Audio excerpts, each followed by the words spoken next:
Hello दोस्तों, स्वागत है आपका पाकिस्तानी रिएक्शन यूट्यूब चैनल पर। आज हम बात करेंगे इजराइल के पावर की। इजराइल ने रशिया के मिलिट्री बेस को रशिया के अंदर टारगेट किया है। इजराइल अपने एग्रेशन दिखाते दिखाते बहुत बड़ा टारगेट को टच करने जा रहा है। ईरान की बात करें तो रशिया ऑलरेडी ईरान को सपोर्ट करता है, जो ये बात इजराइल को पसंद नहीं आ रही है। लेकिन हम बात करें, इजराइल के एग्रेशन रुकने वाला नहीं है। ये ईरान को भी अपनी लपेट में ले चुका है, रशिया को भी, फलस्तीन को भी, नॉन को भी। अब बात रशिया तक आ चुकी है। कहीं खबरें ये भी थी कि एयरपोर्ट को भी टारगेट किया गया है। एयरपोर्ट को टारगेट नहीं किया गया है, मिलिट्री बेस को ही टारगेट किया गया है। डेफिनेटली ये बात रशिया को पसंद नहीं आएगी। रशिया जो है रिएक्ट करेगा। क्या रशिया इजराइल के खिलाफ जंग करेगा? मिडिल खोजीज के अंदर ऑलरेडी जंग का समय, मुस्लिम कंट्री खामोश है। क्या ये जंग ईरान रशिया इजराइल की मौत करीब है? देखिए, सबसे पहले ये बात है कि अवाम का क्या कहना है, मुस्लिम जो कंट्रीज हैं उनको साथ देना चाहिए। अमेरिका एक तरफ तो कहता है कि हम फलस्तीनियों के और ईरान को हम कहते हैं तहम्मुल का मुजाहरा करें, दूसरी तरफ अटैक ना करें, दूसरी तरफ इसराइल को वो सायरन दे रहा है, दूसरी तरफ वो इसराइल की तरफ वो बहरी जहाज भेज रहा है और अपना असला फराहम कर रहा है। इंडिया वहाँ से उठा के अफवाज भेज रहा है, क्योंकि वो इन्होंने एक ग्रुप बनाया हुआ है ना। या तो ये होना कि आप इसराइल से भी पीछे हो जाएं।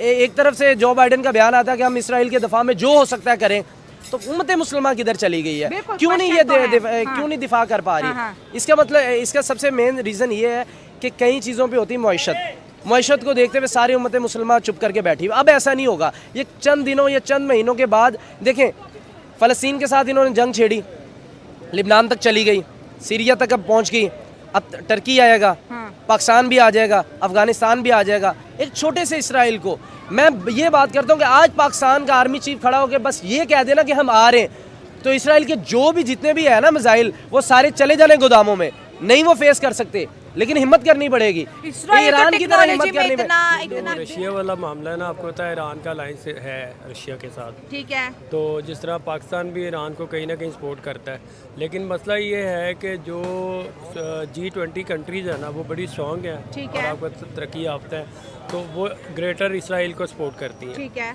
हमारा जो इत्तेहाद है वो इस तरह का इत्तेहाद है कि हर मुसलमान मुल्क का अपना अपना एक इंटरेस्ट है, ठीक है। हम अब इंटरेस्ट बेस है, बेसिकली हम इंटरेस्ट हैं। आप बयानबाजी भी देंगे, आप उसको कंडेम भी करेंगे, आप सब कुछ करेंगे, लेकिन आप प्रैक्टिकली आप इसराइल का कुछ नहीं कर सकते। वो इसकी मिसाल इस तरह है कि जब कभी इसराइल पे हम कंडेम करते हैं तो हम कहते हैं ना इनका बाइकआउट करें, ये करें। तो मुझे एक फीमेल कोई आउटसाइडर मेरे ख्याल फॉरेनर बंदी थी, उसने बोला आप सिर्फ चीज़ों को क्यों करते हैं, आप उनकी मेडिसिन का भी करें जो आपकी जान बचाती हैं, फ़ोन का भी करें, इंटरनेट का भी करें। तो मतलब जो चीज़ें आपको अच्छी लगती हैं वो आप इंजॉय करते हो, तो बाकी कहते जी वो कहते जी इनकी बोतल छोड़ दो, इनकी ये कर दें। तो ये है ना कि मुनाफिकाना रवैया हमारा। तो सबसे पहले हमें खुद को स्ट्रॉन्ग करना है। अच्छा, हम लोग कर्जे पे चलने वाली कौम है, तो जब तक हम स्ट्रॉन्ग नहीं होंगे हम तो मतलब बयानबाजी करेंगे। हमने तो सर, आपको क्या लगता है कि ये वॉर मिडिल ईस्ट को लपेट में ले लेगी? ईरान ने फ़लस्तीन, हमास, लिबनान, उसके बाद ईरान, और अब जो है अब रशिया को भी इन्वॉल्व कर लिया इसराइल ने। वो जो छोटे मुल्क है ना, उनको तो उन्होंने हिट करना ही करना है और वो आगे से कुछ ग्रेट इसराइल वो सिर्फ रेजिस्ट करेंगे। बाकी रही बात है जहाँ तक रशिया को हिट करने की बात है कि अमेरिका के कहने पे और जो दूसरी ब्रिटिश जो कंट्री है, उन्होंने रशिया को थोड़ा सा हिट करने की इसलिए कोशिश की कि तुम जरा नहीं वो उसको सपोर्ट ना करे, वो ईरान को बैक सपोर्ट ना करे। बिल्कुल, रशिया ईरान को सपोर्ट ये है कि वो रशिया को इस तरह नहीं करेगा कि जिस तरह वो फलस्तीन को मतलब हिट कर रहा है या बाकी लेबनान को कर रहा है। वो छोटे मुल्क हैं, उनको कर रहे हैं। ने हिम्मत तो कर दी है, लेकिन ईरान के साथ अब खड़ा तो कोई नहीं। हर टीवी खबर पे ये चल रहा है ईरान को एग्रेशन नहीं दिखाना चाहिए था, ईरान ने बहुत बड़ी गलती कर दी है। ईरान कह रहा है कि भाई ये एग्रेशन दिखाना बड़ा जरूरी था। अमेरिका ईरान को कहता भी रहा था कि इसराइल तुम्हें गुस्सा दिला रहा है, तुमने हमला नहीं करना। आज तो ईरान देखिए 72 घंटे कहते हैं बड़े इंपॉर्टेंट बताए जाते हैं, इसराइल जो है अटैक करेगा। और जो इसराइल के पास टेक्नोलॉजी है वो दुनिया में किसी इस्लामिक कंट्रीज के पास नहीं है। उससे भी ज़्यादा पाकिस्तान के पास कंट्री के पास वो पावर है। शायद आपकी नॉलेज के लिए बता दूं, उसके ज़्यादा पाकिस्तान के पास है। वो यही पावर है जो आप ये कह रहे हैं ना, टेक्नोलॉजी ये टेक्नोलॉजी सारी चली जाएंगी भाई। ये टेक्नोलॉजी की बात ना करें। पाकिस्तान चाहे ना कब से ये मिसाइल छोड़ दे तो आधा मिस्र भी जाता है। कहीं किसी तरह के कोई प्रॉब्लम्स होते हैं उसको देखना पड़ता है। अब ईरान ने जो कर दिया ना, ईरान अगर तबाह भी हो जाए ना तो मुस्लिम उम्मा को किसी चीज़ का अब टेंशन नहीं होनी चाहिए। इज्जत की ज़िंदगी एक दिन से 100 दिन की बेइज्जती की ज़िंदगी इज्जत से एक दिन बेहतर है। इज्जत से जी लिया उसने, अटैक करके सारी उम्मत मुसलमान के मुंह पे तमाशा दे मारा है उसने। लो भाई हम खड़े हो गए। अमेरिका ये कर रहा है कि इसराइल को सारे चीज़ें भी दी जा रहा है और कह रहा है कि हम भाई नई जंग चाहते। ये कौन सी जंग है? हाँ। जो बाइडेन ने बताया ना, ये कौन सी जंग है कि भी आप एक साइड पे इसराइल को सपोर्ट कर रहे हैं, इंडिया वाले भी आ गए उसमें। अब इंडिया मिडिल में आ गया। एक तरफ आप देखें रशिया है, दूसरी तरफ इसराइल है। अब मिडिल के अंदर इंडिया आ गया। इंडिया रशिया को भी दोस्त मानता है, इसराइल को भी दोस्त मानता है। और दोनों अगर रशिया और इसराइल की बात करें तो इसराइल तो रशिया को अपना दुश्मन मान रहा है कि यही तो हिजबुल्लाह, हमास, ईरान को अपनी टेक्नोलॉजी दे रहा है, मिसाइल दे रहा है। अब इंडिया का रोल क्या है? इंडिया तो सैंडविच हो गया दोनों के बीच। अब इंडिया का ये रोल होगा कि चंद एक दिन बाद आप यहाँ खड़ी होकर ये बात कर रही होंगी कि इंडिया ने बहुत बड़ी गलती की है। वो कैसे? वो जहाँ उन्होंने अपनी अफवाज भेजी है, ठीक है, जितनी मर्जी ये चौथे नंबर की मईशत बन गई है, मईशत ना एकदम से ये इकॉनमी क्रैश होने में बड़े बड़े मुल्कों की वाट लग जाती है। को गुस्सा है कि इंडिया ने इसराइल के अंदर आर्मी क्यों भेजी? देखिए, जब पाकिस्तान सब्र के साथ बैठा हुआ है, जब उम्मत मुसलमान एक सब्र करके बैठी हुई, आप क्या समझ रही है कि जिहाद का यहाँ पे जज्बा खत्म हो गया? बहुत से है। तो इंडिया तो इसको टेररिस्ट बोल रहा है। नहीं, वो टेररिस्ट कह रहे हैं ना, हम तो नहीं है ना भाई। हाँ। वो कह रहे हैं, वो तो हमारी हिस्ट्री पढ़ के देख लें। हमारे तो कभी भी नहीं, हमारे जो जंजू थे या जो हमारे जिहादी थे वो तो कभी भी नहीं ज़्यादा थे। वो तो चंद एक सैकड़ों हज़ारों के ऊपर, लाखों के ऊपर भारी थे। ये भी टाइम आएगा, उम्मत मुसलमान जाग रही है, ये ना सोचें। चंद एक मजबूरियों की वजह से अगर कोई चुप है तो वो मजबूरियां खत्म हो जाएंगी। ये बॉर्डर कोई हैसियत नहीं रखते। मतलब डॉलर की मजबूरी खत्म कोई हो चक्कर नहीं है, खत्म हो जाएगी। जब एक हद से बात बढ़ जाएगी ना, जब ये खुद डूबने वाले होंगे। अभी आप तैयब उर्दुगान का बयान सुनोगे ना, लिबनान फ़लस्तीन के बाद अब बारी हमारी है। जब ये टर्की पे बात जाएगी, ये सऊदी अरब वाले ना सोचे की भी बारी। अगर ईरान पे अटैक होता है तो इसके जो है असरात पाकिस्तान तक भी आएंगे ना। हमारा बॉर्डर तो ईरान के साथ लगता है। असरात आएंगे, जब असरात आएंगे, देखिए जब भी कोई असरात आते हैं ना, उसका पॉजिटिव भी एक होता है और नेगेटिव भी होता है। हम दोनों चीज़ों से सोच रहे हैं। इसराइल हम तक भी पहुंच सकता है। इसराइल ये सोचने से पहले वैसे ही गर्क हो जाना है। अच्छा। पाकिस्तान के बारे में वो नहीं सोच सकता। अच्छा। ये पाकिस्तान कोई मरब्बा नहीं है कि आएंगे और चखेंगे। ना पाकिस्तान फ़लस्तीन है, ना ईरान है, ना लिबनान है। ये पाकिस्तान है। इसको जज्बा तो वो तो सबको पता है। जज्बा जो हमारा है उसके लेवल, उससे पहले जो हमारे पास जो है ना, पटाखे हमने कोई शादी ब्याह वाले पटाखे नहीं है हमारे पास। ये लग पता जाएगा। ये पाकिस्तान का आर्मी चीफ फर्स्ट एक बयान सिर्फ दे देना भाई कि हम आ रहे हैं, बस इससे ज्यादा और कोई बात ही ना करे। ये 24 घंटे से पहले क्यों नहीं रहे कि हमारे कितनी वर्ड मैं कह दूं हम आ रहे हैं, छोटा सा लफ्ज है, कह दे हम हमारे। मैं बताता हूँ। मैं एक मिनट, आप क्या बताएंगे? अभी दोगले बने हुए हैं, अभी नहीं बोल रहे हैं। इतना नहीं कह सकते हम आ रहे हैं। मोदी साहब तो इतने 8-8 10-10 लाइनें लिख रहे हैं। अभी दोगले बन गए हैं ना, अभी नहीं बोल सकते। वो फलस्तीन पे इतना जुल्म हुआ है, बोले हैं? नहीं बोले हैं। इनको तनवीर भाई कह रहे हैं ये बोल दे कि हमारे वो जज्बात में कह रहा है ना। इसराइल का मुकाबला कर सकता है कोई? इस्लामिक वर्ड बताएं। कर सकता है। कौन? पाकिस्तान कर सकता है। भाई कर सकता है। क्या सोच रही है आप? मतलब क्या मैं आपको नहीं देखे कुछ इस तरह कर सकते हैं? हमारी इकोनॉमी स्टेबल नहीं है ना। कौन पिट्ठू बना हुआ है? ये पाकिस्तान बोल नहीं रहा। पिट्ठू बना हुआ है अमेरिका का। क्यों नहीं बहस? अमेरिका के सामने नहीं बोल सकते हम। बोले ना कि इमरान खान बोले, उसको अंदर कर दिया। और कैसे होना है? वो कह रहे कोई बोल ही नहीं सकता। देखिए हम इस वक्त वो कह रहे हैं तनवीर भाई जज्बाती बातें। मैं एक मिनट जज्बाती मैं बात आपको तहम्मुल से भी बता देता हूँ। पाकिस्तान सब कुछ कर सकता है। क्या ये किस वजह से कह रहे हैं हम गुलाम हैं? अमेरिका के गुलाम है। पाकिस्तान के पास वो ताकत है कि इसराइल ने ख्वाब में भी नहीं सोची। इसराइल के पाकिस्तान को आप क्या, पाकिस्तान में पहले कह रहा हूँ कोई मुरब्बा नहीं है कि जिसको आप खाने के लिए आ जाएंगे। फ़लस्तीन पे जुल्म हो रहा है, कुछ एक क्राइटेरियाज होते हैं कि आप उसको क्रॉस करेंगे, वो सारा आप पे बंधन पड़ जाएगा। तो आप कह रहे हैं कि हमारी लीडरशिप अच्छे मौके का इंतजार कर रही है। बिल्कुल। आप क्या कहेंगे? एक मिनट, आप इस्माइल हानिया के शहीद होने के बाद कितने दिन बाद ईरान ने वापसी जवाब दिया? कुछ आपको आइडिया है इस बात पे? बोला ही नहीं है तो अब दिया है। अब जवाब दिया है ना। देखें ये कोई, मैं एक बात हमेशा कहता हूं, लेकिन ईरान ने ऐसे नहीं जवाब दिया। इसराइल ने काफी टाइम प्रोवोक किया है कि हमने आपके बड़े बड़े लीडर को जो है निपटा दिया। आप अभी तक चुप करके बैठे, फिर इसराइल ने रिएक्ट किया। आप एक मिनट आप क्या कहेंगे? एक मिनट की बात। पाकिस्तान दी कदों गैरत जागनी। अच्छा। फलस्तीन उन्होंने बच्चे शहीद किए मारे, इन्हां दी गैरत नहीं जागी। इन्हां दी जागनी कदों है ते दसो। हाँ जी, कब जागेगी? मैं आपको एक बात बताता हूँ कि मैं पहले इस बात को अपनी जो कट की मैं उसको कंप्लीट कर लूँ कि ईरान ने किस चीज़ का वेट किया है। अक्लमंदी, बहादुरी और जज्बाती और बेवकूफ़ी, चारों अल्फाज में बड़ा फ़र्क है। जैसे एक लफ्ज़ महरम से मुजरिम बना देता है ना, इस तरह ये चीज़ है। इसराइल टेक्नोलॉजी में आगे था, उसको पता था, उसने इसी चीज़ का वेट किया है। अब आप देख रहे हैं कि 95% ईरान ने सही हमला किया है। उनके जो हदाफ तो हुआ नहीं इस्राइल नुकसान, यही तो मसला है ना, यही तो मसला है। यूनाइटेड स्टेट उसके साथ है, वो शो नहीं कर रही, वो शो नहीं कर पा रही। कितना नुकसान है तो हवा में ही, ये आपकी बातें हैं, ये तो आप जो सुन रही हैं। आप इसराइल गई हैं, आप इसराइल गई हैं देखने के लिए? आप गए हैं कि मैं गया, लेकिन यही चीज़ मैं बता रहा हूँ। इसी तरह वो शो नहीं कर रहे। फ़लस्तीन पे जो नुकसान हो रहा है, एक बच्चा शहीद हो रहा है, हमें वाज़ेह पता चल रहा है किस कदर इसका ज़मीर मरा हुआ है जो बाइडन का। मैं ये कह रहा हूँ कि अभी आप बारूद दे ही जा रहे इसराइल को, उड़ाए आप, ये करते सीज़फायर होनी चाहिए। क्यों बम्पर में चला गया था, क्यों चला गया था इसराइल? वजीर आज़म नेतन्याहू क्यों चला गया था छुपने के लिए? बंकर में चले गए, क्यों गया है ना? इसका मतलब है जो अटैक हुए, जो वो तगड़ा हुआ है ना, इस वजह से गया है। अगर कोई मसला है, उसको यकीन था अपने सायरन पे, उसको यकीन था कि अभी हम सारे कंट्रोल करेंगे, तो फिर रुकता क्यों गया?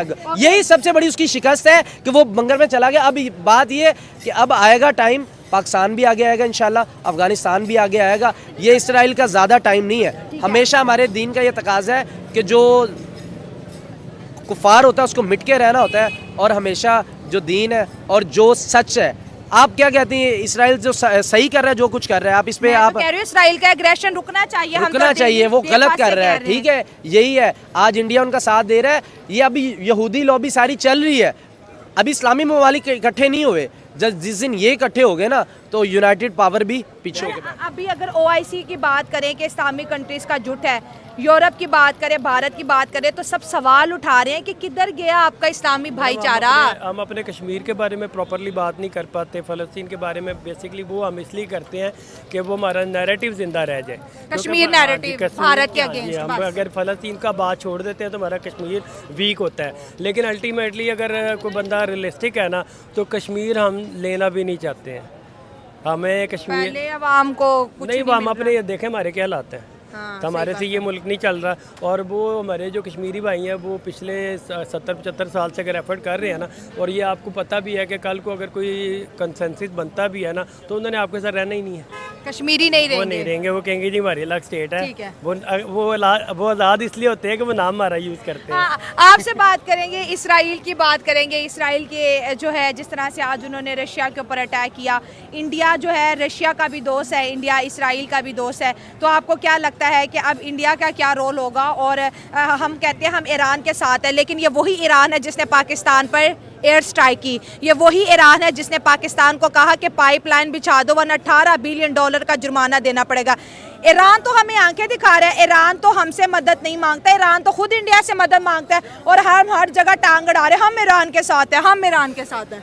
देखें, बिस्मिल्लाहिर्रहमानिर्रहीम। जैसे कि मेरे दोस्त शाहजहान भाई ने बताया कि हम जो है ना, सिर्फ मतलब प्रैक्टिकली हम बहुत सारी चीज़ों को उस तरह से प्रैक्टिकलाइज नहीं कर सकते। ठीक है। जैसे बाकी कंट्रीज़ जो हैं, हम तो उस दौड़ में ही नहीं है ना कि हम उस चीज़ को जो है जाके प्रैक्टिकली वो चीज़ करें। हम थ्योरेटिकली बेगानी शादी में अब्दुल्ला दीवाना है। इसराइल और ईरान लड़े, दोनों ही हमें नहीं बुलाते, लेकिन हम नारे लगा रहे हैं ईरान जिंदाबाद। बिल्कुल ऐसे ही है कि हम जो है दोनों की जो है देख रहे हैं, दोनों तरफ की लड़ाई के वो क्या चल रहा है, और उसमें हमारा अपना जो पॉइंट ऑफ व्यू हम उस पर क्लियर है ही नहीं। अच्छा। कि लाइक हम बेसिकली उस चीज़ को कंडेम सही तरह से कर भी नहीं पा रहे, और हम सपोर्ट भी नहीं कर रहे। ठीक है। तो इस वजह से हमारा स्टैंड तो क्लियर हो ही नहीं पा रहा ना। तो उसका बेसिक उस पर आता है लीडरशिप के ऊपर ना, कि हमारे लीडर्स जो हैं वो किस तरह से उसमें रोल प्ले कर सकते हैं। तो as a country I think हम, जैसे शाहजहान भाई ने कहा, कि पहले खुद स्ट्रॉन्ग हो, पहले अपनी चीज़ों को देखें, फिर उसके बाद जो है वो हम इस चीज़ के अंदर कहीं पे भी जियोपॉलिटिकल मुद्दा हमें ना कोई बुलाता है ना हमसे कोई मशवरे लेता है, लेकिन सबसे बड़ा चूरन यहाँ हम बेच रहे होते हैं। तो यही तो बहुत सारी बात है, वो हमें हंस रही होती है, एलो ए बेगानी शादी च आ गए ने दीवाने। देखिए, उन्होंने हमारा माइंडसेट ही ऐसा डेवलप किया एज अ नेशन, हर चीज़ पे तो वो कंट्रोल कर रहे हैं। हाँ। हमारा सोशल मीडिया, हमारा इंटरनेट है, तो वो हमें एज अ नेशन उन्होंने इस चीज़ पे लगाया हुआ है। हाँ। टिकटॉक पे हमारा जो सोचने समझने की जो सलाहियत है, वही खत्म है। हम तो आपसे पूछते हैं, पढ़े लिखे लोग, ये 57 इस्लामिक कंट्रीज और एक तरफ इंडिया, रशिया और अमेरिका खड़ा है, तो क्या टक्कर दे सकते हैं?